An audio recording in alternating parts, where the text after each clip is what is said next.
प्रिय श्रद्धालुओं, जय श्री कृष्ण, जय श्री राम, जय श्री राधे राधे, जय श्री महाकाल। इस प्रवचन में आपको श्रवण कराएंगे सुबाहु को देवी का वरदान और आदेश, सुदर्शन के द्वारा देवी की स्तुति और देवी का वरदान, राजाओं के पूछने पर सुदर्शन के द्वारा देवी की महिमा का वर्णन, सुदर्शन के द्वारा अयोध्यापुरी में देवी की स्थापना, राज्याभिषेक और सुबाहु के द्वारा काशी में दुर्गा जी की प्रतिष्ठा। व्यास जी कहते हैं, उस समय भगवती जगदम्बा के वचन सुनकर महाराज सुबाहु भक्ति भाव से संपन्न होकर कहने लगे। सुबाहु बोले, एक और भूलोक एवं देवलोक का राज्य रख दिया जाए और एक और तुम्हारे पूर्ण दर्शन, तो वह राज्य तुम्हारे दर्शन की तुलना में कभी नहीं कर सकता। तुम्हारे दर्शन के साथ जिसकी तुलना की जाए ऐसा कोई भी पदार्थ लोक में नहीं है। देवी मैं क्या वर मांगूं, मेरा जगत में जन्म लेना सफल हो गया। माता मैं यही चाहता हूँ कि इसी अभिलषित वर की याचना भी करता हूँ कि तुम्हारी अविचल भक्ति मेरे हृदय में निरंतर बनी रहे। माता अब तुम मेरी इस काशी नगरी में सदा विराजने की कृपा करो। भगवती दुर्गा नाम से तुम्हारी प्रसिद्धि हो। यहाँ तुम शक्ति रूप से तो विराजमान हो ही, तुम्हें इस काशीपुरी की निरंतर रक्षा करनी चाहिए। जिस प्रकार शत्रुओं के समूह से तुमने सुदर्शन की रक्षा की है, माता वैसे ही तुम वाराणसी की भी रक्षा करती रहो। भगवती दुर्गे, तुम कृपा की समुद्र हो। काशीपुरी तब तक धराधाम रहे जब तक तुम्हारे यहाँ रहना परम आवश्यक है। बस मुझे यही वर देने की कृपा करो, इसके सिवा दूसरे किसी बाकी में याचना करो। व्यास जी कहते हैं, इस प्रकार प्रार्थना करके महाराज सुबाहु दुर्गति को दूर भगाने वाली भगवती दुर्गा के सामने बैठ गए। तब जगदम्बा उनसे कहने लगी। भगवती दुर्गा ने कहा, राजन, काशीपुरी में मेरा निरंतर निवास होगा। संपूर्ण प्राणियों की रक्षा करने के लिए जब तक पृथ्वी रहेगी तब तक मैं वहीं रहूँगी। इसके बाद सुदर्शन सामने आया। उसका सर्वांग आनंद से विहल हो रहा था। उत्तम भक्ति के साथ भगवती जगदम्बा को प्रणाम करके उसने उनकी स्तुति आरंभ कर दी। अब मैं तुम्हारी कृपा की क्या महिमा गाऊं। मेरे जैसे श्रद्धा भक्ति शून्य की भी तुमने आश्चर्य रूप से रक्षा कर ली। सारा जगत तुम्हारी शक्ति की कृपा से विद्यमान है। जिसमें कुछ भी भक्ति नहीं है उनका भी पालन करना तुम्हारा स्वभाव बना हुआ है। देवी, सुना जाता है तुम सारे प्रपंचमय जगत की सृष्टि करती हो। सृष्टि हो जाने पर उसका पालन करना और संहार का समय उपस्थित होने पर नाश कर डालना भी तुम्हारा ही काम है। जब तुमने मेरी रक्षा की है, इसमें कौन सी विचित्र बात है। देवी, आज्ञा दो, मैं तुम्हारा कौन सा प्रिय कार्य करके और कहाँ जाऊँ। शीघ्र आदेश देने की कृपा करो। माता, अब तुम्हारी आज्ञा पर मेरा कहीं जाना, रहना और विहार करना निर्भर है। व्यास जी कहते हैं, इस प्रकार सुदर्शन ने जब प्रार्थना की तब भगवती जगदम्बा ने दया के वशीभूत होकर उससे कहा, महाभाग, तुम अयोध्या जाओ और कुल की मर्यादा के अनुसार राज्य करना आरंभ कर दो। राजेंद्र, तुम सदा मुझे याद रखना और यत्नपूर्वक मेरी पूजा भी करते रहना। मैं तुम्हारा कल्याण करूँगी और तुम्हारे राज्य को सदा स्थिर रखूँगी। अष्टमी, चतुर्दशी तथा विशेष करके नवमी के दिन विधि के साथ मेरी पूजा करना परम आवश्यक है। अनग तुम्हें चाहिए कि नगर में मेरी प्रतिमा स्थापित कर दो और भक्तिपूर्वक यत्न के साथ तीनों समय उनकी पूजा होती रहे। शरद ऋतु में अर्थात आश्वन में नवरात्रि की विधि से मेरी विशिष्ट पूजा होनी चाहिए। भक्तिपूर्वक पूजा की जाए। महाराज, चैत्र, आश्वन, आषाढ़ और माघ में नवरात्रि के अवसर पर मेरा महोत्सव मनाना चाहिए। उस समय विशेष रूप से पूजन होना भी आवश्यक है। राजेंद्र, विज्ञ पुरुष कृष्ण पक्ष की चतुर्दशी और अष्टमी को भक्तिपूर्वक निरंतर मेरी पूजा करते रहें। व्यास जी कहते हैं, इस प्रकार आदेश देकर दुखों को दूर करने वाली भगवती दुर्गा अंतर्ध्यान हो गई। उस समय सुदर्शन ने अत्यंत नम्र होकर बड़े विस्तार के साथ उनकी स्तुति की थी। भगवती वहाँ से पधार गई। यह देखकर उपस्थित वे सभी नरेश सुदर्शन के पास आए और उसे प्रणाम करने लगे, मानो देवता इंद्र को प्रणाम करने में लगे हो। सुबाहु ने भी सुदर्शन को प्रणाम किया और फिर वे प्रसन्नतापूर्वक सामने खड़े हो गए।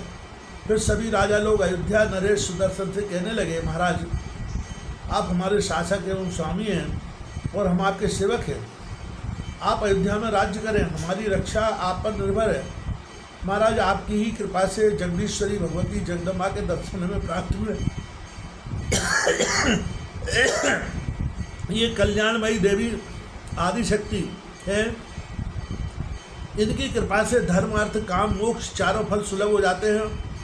आप बड़े पुण्यात्मा एवं यशस्वी हैं। धरातल पर आपका जन्म लेना सफल हो गया, क्योंकि आपके लिए ही सनातनी देवी दुर्गा प्रकट हुई है। राजेंद्र, हम सब लोग भगवती चंडिका के प्रभाव से अपरिचित थे, क्योंकि हमारा अंतःकरण तमोगुण से आच्छन्न है तथा हम सदा ही माया से मोहित थे। धन, स्त्री और पुत्र के चिंतन में ही हम निरंतर व्यस्त हैं। काम क्रोध रूपी मछलियों से परिपूर्ण भयंकर अथाह समुद्र में बार बार हमें गोता खाना पड़ता है। महाभाग, आप पूर्ण ज्ञानी हैं, आपकी बुद्धि बड़ी विलक्षण है। हम आपसे जानना चाहते हैं कि ये शक्ति कौन थी, कहाँ से प्रकट हुई और इनका क्या प्रभाव है। हमें बताने की कृपा कीजिए। आप नौका बनकर संसार सागर से हमारा उद्धार कीजिए, क्योंकि दया करना संत का स्वभाव ही है। अतएव रघुकुल को सुशोभित करने वाले राजन, आप भगवती के उत्तम महात्मा का वर्णन करने की कृपा करें। राजेंद्र, देवी की जो महिमा है, उनका जो स्वरूप है तथा जैसे वे प्रकट होती है, यह सब हम सुनना चाहते हैं। आप बताने की कृपा कीजिए। व्यास जी कहते हैं, राजाओं के योग पूछने पर ध्रुव संधि कुमार राजा सुदर्शन मनी मन भगवती का स्मरण करके अत्यंत प्रसन्नता के साथ उनसे कहने लगे। सुदर्शन ने कहा, राजाओं, उन भगवती जगदम्बा के विषय में मैं क्या कह सकता हूँ। उनके उत्तम चरित्र को तो इंद्र सहित संपूर्ण देवता तथा ब्रह्मा प्रवृत्ति भी जानने में असमर्थ है। राजाओं, भगवती आदि स्वरूपा है। वे आदि शक्ति महालक्ष्मी रूप से विराजमान होकर सर्वत्र सुपूजित होती है। यही भगवती सात्विक रूप धारण करके जगत के पालन में तत्पर रहती है। इनका जो रजोगुणी रूप है, उससे संसार की सृष्टि होती है। सात्विक रूप से पालन होता है और तामसी रूप से संहार लीला संपन्न होती है। योग भगवती को त्रिगुणात्मिका माना गया है। परम शक्ति भगवती का निर्गुण रूप भी है, जिससे संपूर्ण कामना सुलभ हो जाती है। नृपवरो ब्रह्मा आदि समस्त देवताओं की भी भगवती आदि कारण है। राजाओं, भगवती के निर्गुण रूप को जानने के लिए योगी सब तरह से यत्न करते रहते हैं, फिर भी उन्हें जान नहीं सकते। अतः विज्ञ पुरुष भगवती के सगुण रूप का ही सदा सुखपूर्वक आराधन और चिंतन करते हैं। राजाओं ने कहा, आप तो बचपन से ही वन में हैं। आप भय से अत्यंत घबरा गए थे, फिर परम शक्ति भगवती जगदम्बा को आप कैसे जान पाए? आपने कैसे उनकी उपासना एवं पूजा की, जो भगवती तुरंत प्रसन्न होकर आपकी सहायता करने में संलग्न हो गई? सुदर्शन बोले, राजाओं में बालक था, तभी भगवती का काम बीज किलीम, यह मंत्र जो सर्वसम्मत श्रेष्ठ है, मुझे मिल गया। मैं निरंतर उसके जप के साथ ही भगवती का स्मरण किया करता हूँ। ऋषियों ने कल्याणमयी भगवती जगदम्बा के विषय में मुझे जानकारी प्राप्त कराई। तब से उत्तम भक्ति के साथ में दिन रात उन देवी को स्मरण करता रहता हूँ।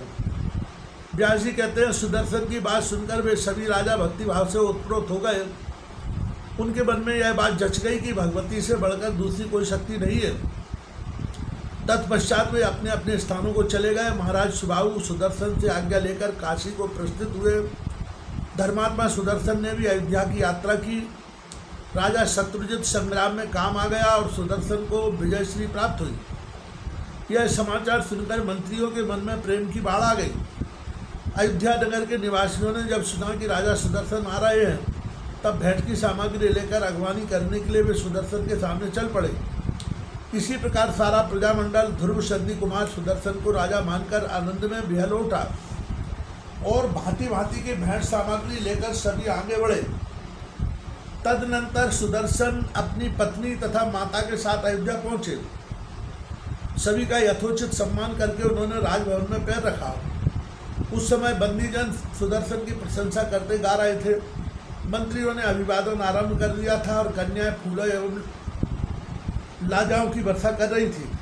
व्यास जी कहते हैं, अयोध्या जाने पर सर्वप्रथम महाराज सुदर्शन अपने सुहृदों के साथ राजभवन में गए। माँ शत्रुजित की माता शोक में डूब रही थी। उन्होंने उसे प्रणाम करके कहा, माताजी मैं तुम्हारे चरणों की शपथ खाकर कहता हूँ, तुम्हारे पुत्र शत्रुजित एवं पिता युधाजित संग्राम में मेरे हाथों नहीं मारे गए। वे युद्धभूमि में पहुँचे ही थे कि भगवती दुर्गा ने उनके प्राण हर लिए। इसमें मेरा कुछ भी अपराध नहीं है। होनी किसके टाले नहीं टलती, यह होकर भी ही रहती है।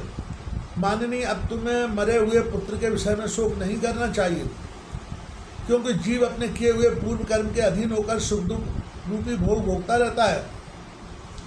धर्म के रहस्य को जानने वाली माताजी, मैं तुम्हारा सेवक हूँ। जैसे मनोरमा मेरी माता है, ठीक वैसे ही तुम भी हो। मैं तुम दोनों में कुछ भी भेद नहीं मानता। पूर्व जन्म में जो अच्छा और बुरा कर्म किया जाता है उसका फल अवश्य भोगना पड़ता है। अतएव सुख दुख के विषय में तुम्हें कभी क्षोभ नहीं करना चाहिए। दुख में पड़ने पर अधिक से अधिक दुख तथा सुख की घड़ी में सुख देख ले, किंतु सुख और दुख को शत्रु के समान समझकर इनमें अपनी आत्मा को न फंसाएं। ये सब प्रारब्ध के अनुसार होते हैं। इन पर आत्मा का किंचित मात्र अधिकार नहीं है, ना तो कोई संबंधी ही है। इसलिए बुद्धिमान पुरुष शोक से आत्मा को नहीं सुखाते। जिस प्रकार कठपुतली नट आदि जो नचाने वाले होते हैं उनके संकेत के अनुसार नाचती है, वैसे ही जीव को भी अपने किए हुए कर्म के वशीभूत होकर रहना पड़ता है। माताजी, बन जाने पर भी मेरे मन में दुख का समावेश नहीं हुआ। अपना किया हुआ कर्म अवश्य भोगना पड़ता है, इसकी स्मृति सदा जागृत रही। अब भी मैं वही जानता हूँ, मेरे नाना की मृत्यु हो गई। माता की घबराहट का पार नहीं था। अत्यंत भयभीत होने के कारण मुझे लेकर वह एक घोर वन में चली गई। रास्ते में चोरों ने उस पर आक्रमण कर दिया। शरीर पर साड़ी तक नहीं छोड़ी। रास्ते के काम आने वाला सारा सामान छिन गया। मैं उसका पुत्र भी बालक ही था। तब वह बिल्कुल निराश्रय थी। उस समय मेरी माँ मुझे लेकर भरद्वाज मुनि के आश्रम पर चली गई। यह बिदल और एक अबला दासी, ये दो व्यक्ति साथ रहे।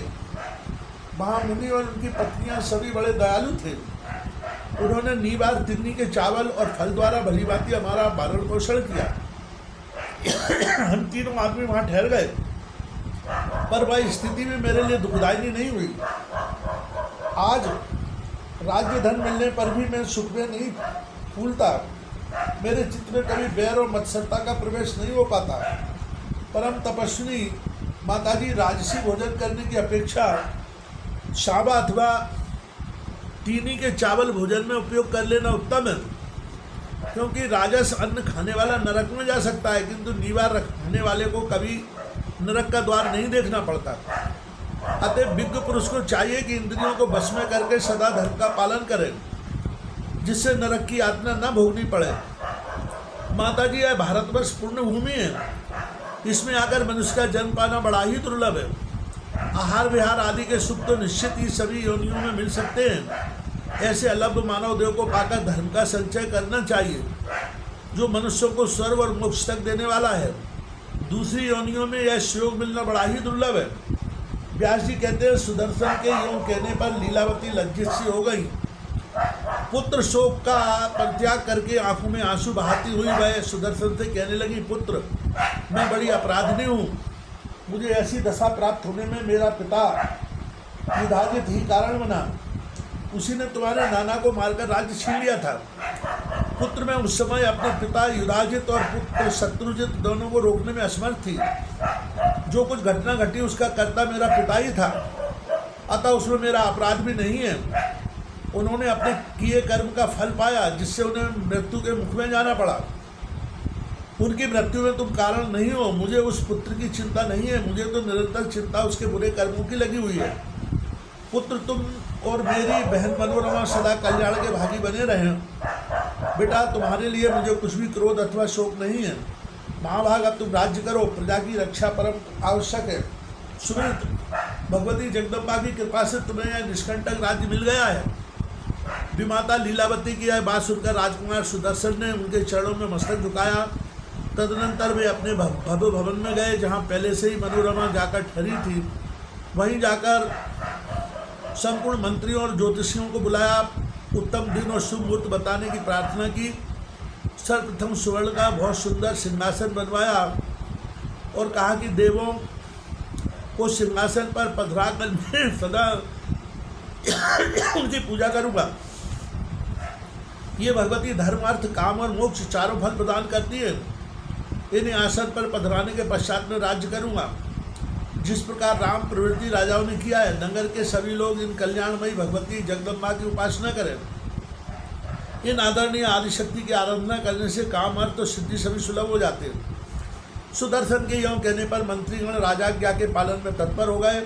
उन्होंने शिल्पियों द्वारा अत्यंत भव्य भवन का निर्माण करवाया, भगवती की सुंदर प्रतिमा बनवाई। तब राजा सुदर्शन ने उत्तम दिन और मुहूर्त निकलवा कर उस समय वेद के पारगामी ब्राह्मणों को बुलाया और विधि तथा श्रद्धापूर्वक देवी की स्थापना की। राजन उस अवसर पर महान उत्सव मनाया गया। अनेक प्रकार के बाजे बजने लगे, ब्राह्मणों ने वेद ध्वनि आरंभ कर दी, तरह तरह के गाने होने लगे। व्यास जी कहते हैं, राजा सुदर्शन ने वेदवादी ब्राह्मणों द्वारा कल्याण स्वरूपनी भगवती की विधिवत स्थापना करा के विधि पूर्वक भांति भांति से उनकी पूजा की।